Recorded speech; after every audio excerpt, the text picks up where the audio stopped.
Airtel से बात कर रहा हूँ, मुझे 69 चाहिए। बस ये कोड वर्ड बोलने से आपको गुजरात में किसी भी ब्रांड की दारू इजीली मिल जाएगी।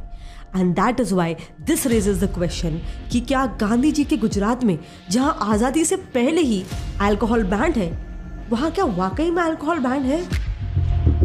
2 अक्टूबर को गांधी जयंती के दिन प्रोहिबिशन मतलब बैन होता है, पर यहाँ पे बैन है, प्रोहिबिशन है, तो भी उस दिन मिली थी जितनी चाहिए उतनी बोतल मिली थी। सिर्फ बड़ौदा, अहमदाबाद, सूरत और राजकोट की बात करें तो हर रोज की 10 लाख लीटर शराब पीते हैं गुजराती। मार्च 2025 एक 20 साल के लॉ स्टूडेंट रक्षित चौरसिया ने नशे की हालत में 3 लोगों की एक फैमिली को बुरी तरह से गाड़ी से कुचल कर डाला।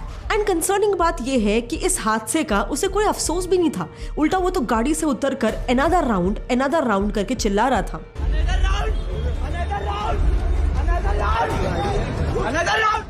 आई एम श्योर आपने भी ये वीडियो देखा ही होगा। पर गुजरात का ये कोई पहला केस नहीं है।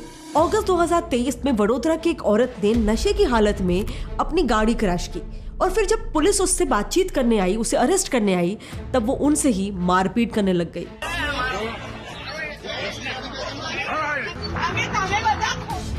जुलाई 2023 में गुजरात समाचार न्यूज ने अगेन अहमदाबाद से एक ड्रिंक एंड ड्राइव केस को एक्सपोज किया, जिसमें तो ड्राइवर की सीट के नीचे ही क्लियरली देख सकते हो दारू की बोतल रखी हुई थी।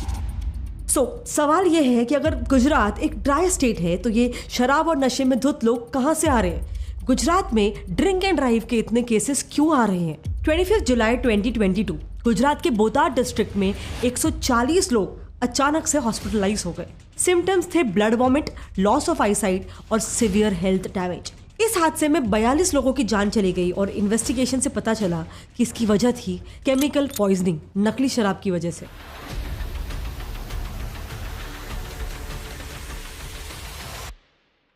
एकदम सिमिलर हादसा बिहार में भी दिसंबर 2022 में हुआ था, जहां 73 लोगों की नकली केमिकल से बनी शराब पी के हो गई थी।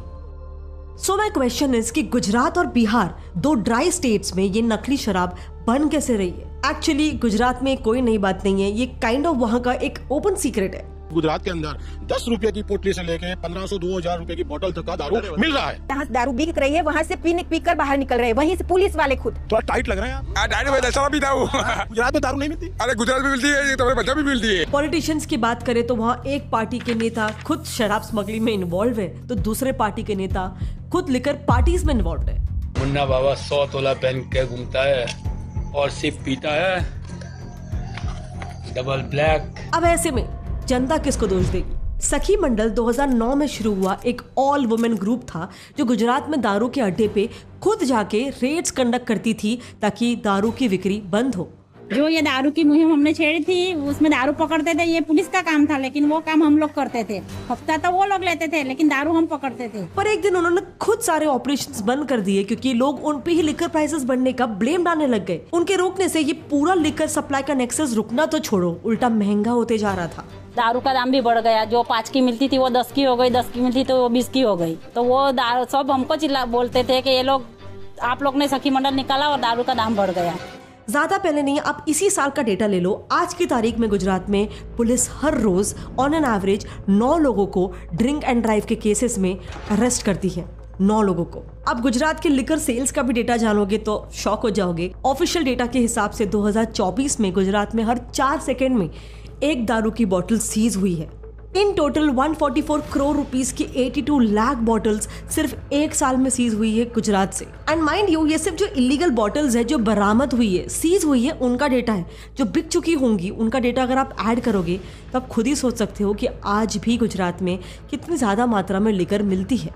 लेकिन ये सेल्स होती कैसी है? क्योंकि ऑफिशियली तो इट इज इलीगल।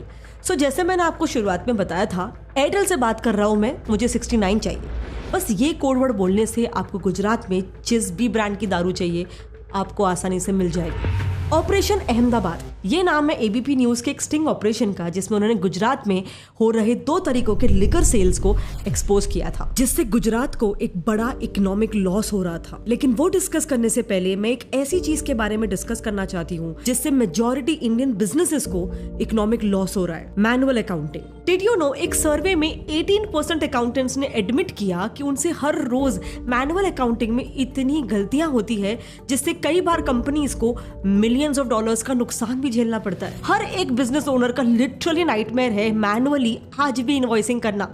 लेकिन अब डोंट वरी, ओडो हमारे लिए लेकर आया है इसका एक अमेजिंग सोल्यूशन, ओडोज इनवॉइसिंग ऐप, जिससे आप बिल्कुल फ्री में आपके बिजनेस के पूरे इनवॉइसिंग के प्रोसेस को एकदम इजी बना सकते हो। ओडो एक all in one business management software है जिसमें कई सारे एप्लीकेशंस है जिससे आप अपने बिजनेस के डे टू डे मैनेजमेंट को काफी ज्यादा सिंप्लीफाई कर सकते हो। यहाँ पे कोई भी एक ऐप आपके लिए हमेशा फ्री है। एंड चलो अभी मैं आपको इसमें इनवॉइस रेज करके बताती हूँ। सबसे पहले हम सेटअप करेंगे इनवॉइस सेटिंग्स, जहाँ पे हमें अपने कंपनी का सारा डेटा डालना है। फिर इनवॉइस क्रिएट कर लेना है कस्टमर का डेटा ऐड करके, और भी कुछ डिटेल्स ऐड करने हैं जैसे कि डेट वगैरह। इसके बाद हमें ट्रांजैक्शन डिटेल्स डालनी है जैसे प्रोडक्ट्स, उनके प्राइसेस कितने हैं, इवन टर्म्स एंड कंडीशंस। फिर आप यहीं से लेआउट्स को कस्टमाइज करके इसे कंप्लीट प्रोफेशनल लुक भी दे सकते हो।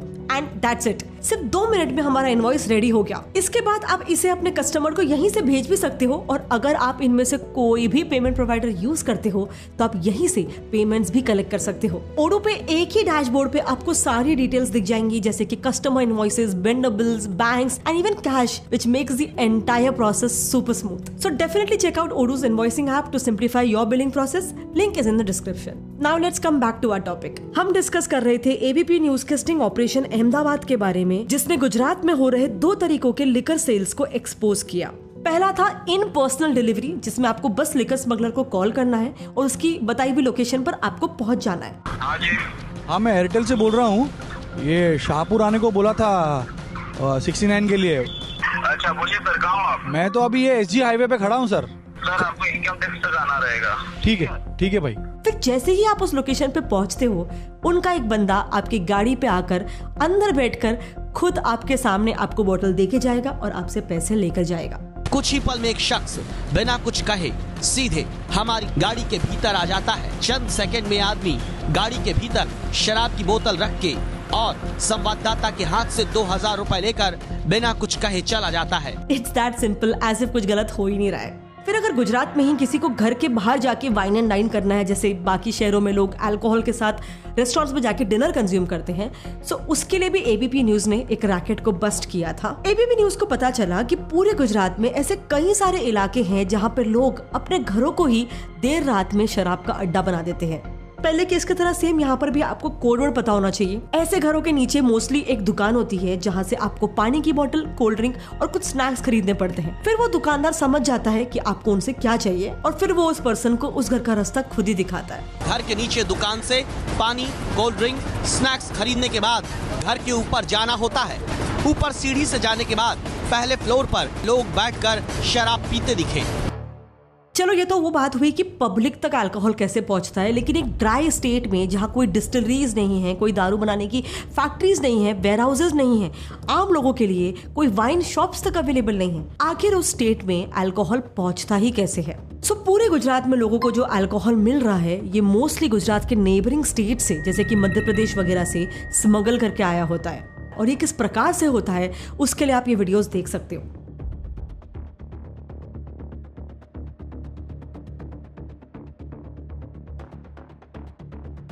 19 दिसंबर 2024 के दिन एक investigative journalist news outlet the reporters collective ने मध्य प्रदेश से गुजरात में लिकर स्मगलिंग का एक पूरा रैकेट एक्सपोज किया। इस रिपोर्ट से पता चला कि मध्य प्रदेश के झाबा और अलीराजपुर डिस्ट्रिक्ट यानी कि मालवा रीजन इस पूरे स्मगलिंग का मेन गेटवे है, क्योंकि इन्हीं जिलों में राज्य की 11 डिस्टिलरीज में से 4 एग्जिस्ट करती है। मतलब यहीं पे मध्य प्रदेश की 40% लिकर मैन्युफैक्चर होती है और यहीं से मेन गेम शुरू होता है। इन डिस्टिलरीज में शराब को ऑन पेपर क्वांटिटी से ज्यादा प्रोड्यूस किया जाता है और उसे फिर साइड में निकाल दिया जाता है। अब ये extra produced alcohol Madhya Pradesh की सरकारी लाइसेंस्ड वेयर हाउसेज में भेजा जाता है। यस, फैक्ट्री से सीधा लीगल लाइसेंस्ड वेयर हाउस में ये शराब पहुंचती है। यहाँ से फिर मध्य प्रदेश के जो लोकल ट्राइबल्स होते हैं वो भी इस चेन का हिस्सा होते हैं और यही लोग इस पूरे स्मगलिंग रैकेट के कैरियर्स भी होते हैं। मतलब वही लोग डिस्टिलरी से मध्य प्रदेश बॉर्डर के पार जाकर शराब को गुजरात तक पहुंचाते हैं। लेकिन ये काम किया जाता है मध्य प्रदेश के लाइसेंस लिकर डीलर्स के द्वारा। ये लिकर डीलर्स खुद के स्टेट में सेल के लिए लीगली शराब तो परचेज करते ही हैं, जो मध्य प्रदेश में वो लोग लीगली बेचते हैं, लेकिन डिस्टिलरी से बना हुआ जो एक्स्ट्रा शराब होता है ना, वो यही लोग फेक इनवॉइसेस जनरेट करके उसको भी खरीद लेते हैं। अब इससे ऑन पेपर यही दिखाया जाता है कि शराब मध्य प्रदेश में ही बिक रही है और मोस्टली वो लोग ये दिखाते हैं कि ये आदिवासियों को बेची जा रही है। कि सरकारी रिकॉर्ड में झाबुआ और अलीराजपुर जो कि 85% आदिवासी हैं, वो लोग 5-5 हजार की बोतल पी रहे सरकारी रिकॉर्ड के हिसाब से। जिनके पास 30 रुपए नहीं है, सरकार कह रही है कि वो 30,000 की दारू पी रहे। आदिवासियों के नाम पे गुजरात में सप्लाई किया जा रहा है। लेकिन एक बार जब फेक इनवॉइसेस इशू हो जाते हैं, उसी रात को इस शराब को Gujarat registered trucks, tempos, SUVs और इवन एम्बुलेंसेस तक में गुजरात बॉर्डर के उस पार भेज दिया जाता है। एंड मजे की बात तो ये है कि किसी भी चेक पोस्ट में पकड़ी भी नहीं जाती है। अब ये तो चलो बाहर के स्टेट से जो अल्कोहल स्मगल हो रहा है उसकी बात हुई, पर TV9 न्यूज ने एक स्टिंग ऑपरेशन करके ये भी पता लगाया कि गुजरात के कई शहरों में खुद ही हार्मफुल केमिकल से बनी हुई देसी શરાબ मिलती है। રંગીલા રાજકોટમાં દારૂની રેલમછેલનો મામલો સામે આવ્યો છે। અલગ અલગ ફ્લેવરમાંથી દેશી દારૂના પાઉચ બનાવવામાં આવતા હતા। कई रेसिडेंशियल सोसाइटीज के अंदर इंडस्ट्रियल एरियाज में ऐसे देसी दारू की यूनिट्स होती हैं जहां पर छुप छुप के ये खतरनाक केमिकल से बनी हुई अल्कोहल को प्लास्टिक के पाउचेस में बेचा जाता है। प्लास्टिक के वो पाउचेस जिससे हम होली खेलते हैं और उसे वहाँ लट्ठा कहते हैं, और ये पाउचेस बस 50 से 100 रुपए में मिल जाते हैं। एक का 20 रुपए लिया, ऐसे बोल रहे तो 10 रुपए मिलती है। पर इस इतनी सस्ती शराब का जहरीला असर गुजरात के लोगों पर जानलेवा साबित हो चुका है। जुलाई 2022 में अहमदाबाद के सुरेंद्र नगर और बोटाड डिस्ट्रिक्ट में करीब 140 लोगों को जहरीली शराब पीने के बाद हॉस्पिटल में भर्ती करना पड़ा था, जिनमें से 42 लोगों ने अपनी जान भी गंवा दी थी। जाहिर है एक साथ इतनी मौतें देखकर एकदम से हलचल मच गई और फिर इंक्वायरी में यह बात सामने आई कि इन सभी की जान मिथेनॉल पॉइजनिंग से हुई थी, क्योंकि उनके डीलर ने उनके अल्कोहल में बहुत ही हाई क्वांटिटी में मिथाइल अल्कोहल मिलाकर दिया था, एक ऐसा केमिकल जो इंसानों के लिए एक जहर है। लेकिन शराब से हुई ये कोई पहली डेथ ट्रेजेडी नहीं है। 2009 में भी सेम हादसा हुआ था। अहमदाबाद में ही 112 लोगों ने अपनी जान गंवा दी थी, कारण देसी शराब। एंड आज भी अगर आप देखोगे तो ऐसे स्प्यूरियस अल्कोहल यानी कि नकली शराब के डेथ के केसेस गुजरात से आते रहते हैं। इसके साथ ही लिवर ट्रांसप्लांट के केसेस का डेटा भी गुजरात के लिकर कंजम्पशन का एक बड़ा एविडेंस है। ऑफिशियल डेटा के हिसाब से 2015 से 2023 के बीच गुजरात के 60% लिवर ट्रांसप्लांट के केसेस अल्कोहल कंजम्पशन की वजह से हुए हैं, और यही नंबर 2024 में 88.6% हो चुका है। So this clearly shows Gujarat में लिकर कंजम्पशन धीरे धीरे बढ़ रहा है। नाउ बहुत सारे लोग ये सोच रहे होंगे कि अगर गुजरात में ऑलरेडी लोग इतना अल्कोहल कंज्यूम कर रहे हैं तो फिर ये स्टेट लिकर बैन कर ही क्यों रहा है। वेल, इसका जवाब हमारे इतिहास में है। 1930s में जब महात्मा गांधी आजादी की लड़ाई के लिए एक सिविल डिसोबीडियंस मूवमेंट चला रहे थे, बट इसी दौरान आजादी की लड़ाई के साथ साथ उन्होंने एक और जंग छेड़ी थी, एंटी लिकर सत्याग्रह। सोलापुर और हमारे मुंबई जैसे शहरों में भी ये आंदोलन जोर पकड़ चुका था। सत्याग्रही खासकर की औरतें शराब की दुकानों को घेर लेती थी और किसी को भी अंदर जाने देती ही नहीं थी। गांधी जी का मानना था कि शराब सिर्फ एक इंसान या उसके परिवार का ही नुकसान नहीं करती है, बल्कि ये देश की आजादी के रास्ते की भी सबसे बड़ी रुकावट है। इसलिए उनका विजन था कि भारत में अल्कोहल पूरी तरह से बैन हो जाना चाहिए। इनफैक्ट गांधी जी के इसी प्रिंसिपल को ध्यान में रखते हुए लिकर बैन को कॉन्स्टिट्यूशन के आर्टिकल 47 में भी डाला हुआ है। और क्योंकि वो डायरेक्टिव प्रिंसिपल के अंडर में आता है, इसीलिए वो हर स्टेट के लिए एक मैंडेटरी क्लॉज नहीं है। इसके बावजूद आजादी के तुरंत बाद 1949 में बॉम्बे स्टेट, जिसमें गुजरात भी शामिल था, तब उन्होंने बॉम्बे प्रोहिबिशन एक्ट पास किया, जिसे लिकर कंप्लीटली स्टेट में बैन हो गया। फिर 1960s में जब गुजरात बॉम्बे से अलग हुआ तो उसने इसी लॉ को कंटिन्यू किया और इसका नाम रख दिया गुजरात प्रोहिबिशन एक्ट 1949। और आज इसी कानून के तहत गुजरात में शराब पीने पर 7 से लेकर 10 साल तक की सजा हो सकती है। नाउ अगर हम एडवांटेजेस की बात करें तो डेफिनेटली इस लॉ का असर गुजरात के लोगों पर सिर्फ सिंबॉलिक ही नहीं बल्कि प्रैक्टिकल भी रहा है। आज गुजरात देश के लोवेस्ट अल्कोहल कंजम्पशन वाले स्टेट्स में शामिल है। सिर्फ 3.25% मेल्स ही यहाँ शराब कंज्यूम करते हैं, एंड इसका डायरेक्ट इफेक्ट क्राइम केसेस में भी हुआ है। आई नो इंट्रो में काफी सारे केसेस हमने ड्रिंक एंड ड्राइव के लिए थे, बट डिस्पाइट दैट पूरे स्टेट में ड्रिंक एंड ड्राइव के केसेस सिर्फ 0.25% है, मतलब कम रोड एक्सीडेंट्स हुए हैं एंड सेफ्टी ज्यादा बढ़ चुकी है। अल्कोहल और क्राइम का रिलेशन मुझे प्रूव करने की बिल्कुल भी जरूरत नहीं है, और इसीलिए गुजरात में भी क्राइम रेट्स काफी कम हुए हैं, स्पेशली क्राइम अगेंस्ट वुमेन, चाहे वो सेक्सुअल हो या फिर डोमेस्टिक वायलेंस के केसेस हो, जो अक्सर अल्कोहल के इन्फ्लुएंस में काफी ज्यादा इंक्रीज हो जाता है, बट वो इस पूरे स्टेट में काफी ज्यादा कम है। 2017 से लेकर 2021 तक गुजरात में औरतों के खिलाफ क्राइम्स में काफी ज्यादा गिरावट आई है और इसीलिए आज गुजरात की औरतें as compare to other states of course काफी ज्यादा सेफ फील करती है। छेड़छाड़ी से कम होती है गुजरात में, ज्यादा लड़कियां सेफ है गुजरात में। सिबल तब है क्योंकि गुजरात में दारू प्रतिबंध है। एंड सिर्फ वुमेन सेफ्टी ही नहीं बल्कि ओवरऑल क्राइम का रेट भी गुजरात का वन ऑफ द लोवेस्ट है और यही तो होता है एक प्रॉस्पर स्टेट का असली मतलब, जहां सिटीजन सिर्फ जीते नहीं सुरक्षित भी महसूस करते हैं। बट ऑफ कोर्स जैसे हर कहानी के दो पहलू होते हैं तो इसके भी हैं। गुजरात रेवेन्यू डिपार्टमेंट खुद बोल रही है कि उनको लिकर बैन से हर साल 12,000 करोड़ रुपए का लॉस होता है। इनफैक्ट 2018 के बाद ही कई आम गुजरातीज ने PIL भी फाइल किया हुआ है ये कहते हुए कि गुजरात गवर्नमेंट को लिकर बैन को हटा देना चाहिए, पर अभी तक ऑफ कोर्स सारे केसेस कोर्ट में जारी ही है। एंड ये पैसा जो गवर्नमेंट के पास नहीं जा रहा वो अक्सर माफियाज के पास जा रहा है, बिकॉज अल्कोहल स्मगलिंग में माफियाज और गैंगस्टर्स का काफी ज्यादा इन्वॉल्वमेंट है। हमें कई न्यूज आर्टिकल्स में लॉरेंस बिश्नोई जैसे गैंग्स के भी लिंक्स मिले हैं अल्कोहल स्मगलिंग के केसेस में। इसके अलावा हमने स्प्यूरियस अल्कोहल यानी कि नकली दारू से होने वाली ट्रेजेडीज की भी बात की जो गुजरात की जनता फेस कर रही है। गुजरात के बोटाद में जहरीली शराब से मरने वालों की संख्या 33 तक पहुंच गई है। 70 लोग अभी भी अस्पताल में भर्ती है।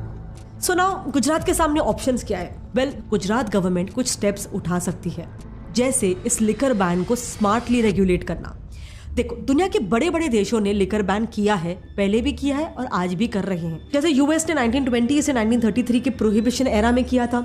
सोवियत यूनियन ने 1985 से 1987 के बीच में किया था, जब प्रेसिडेंट गॉर्बेचेव ने एंटी अल्कोहल कैंपेन शुरू किया था। स्वीडन और नॉर्वे ने भी अर्ली 20th सेंचुरी में किया था, बट इन सारे देशों को लिकर को वापस से लीगल करना पड़ा था। क्यों? क्योंकि स्मगलिंग और इलीगल ट्रेड एकदम से बढ़ने लग गया था। The earliest bootleggers began smuggling foreign-made commercial liquor across the Canadian and Mexican borders.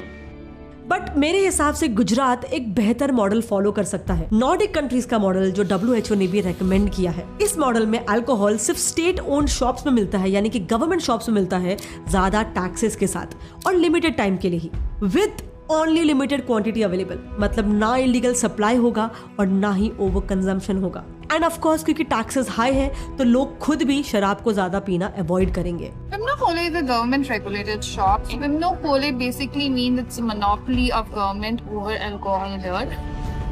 Now ये एक मॉडल हो सकता है जो गुजरात धीरे धीरे करके कुछ कुछ इलाकों में ट्राई करे, ताकि स्मगलिंग और स्प्यूरियस अल्कोहल से जो डेथ्स के केसेस है वो डिसएडवांटेजेस कम हो सके। बट इस पर आपका क्या कहना है? क्या आपके हिसाब से गुजरात में अल्कोहल कंप्लीटली बैन हो जाना चाहिए और ये बैन मेंटेन करके और ज्यादा स्ट्रिंजेंट हो जाना चाहिए, या आपके हिसाब से ये मॉडल गुजरात के लिए बेहतर हो सकता है? आपके जो भी ओपिनियन है आप नीचे कॉमेंट सेक्शन में जरूर लिख सकते हो। I would love to read them. और हाँ, अगर आपको ये वीडियो पसंद आया तो आपको मेरा ये वाला वीडियो भी जरूर पसंद आएगा, जहां मैंने कुछ ऐसे मर्दों के बारे में बात की है जो दिखने में तो काफी रिलीजियस लगते हैं, उनके बायो में भी काफी सारे भगवान के फोटोज, स्लोगन्स वगैरह होते हैं, लेकिन अगर आप उनके कमेंट्स देखोगे जो वो कई सारे लड़कियों के फोटोज पर करते हैं, आप शॉक हो जाओगे। इस मेंटालिटी के बारे में मैंने एक डिटेल वीडियो बना के रखा हुआ है, अगर आप वो देखना चाहते हो तो आप यहाँ पे लेफ्ट पे क्लिक करके उसे देख सकते हो।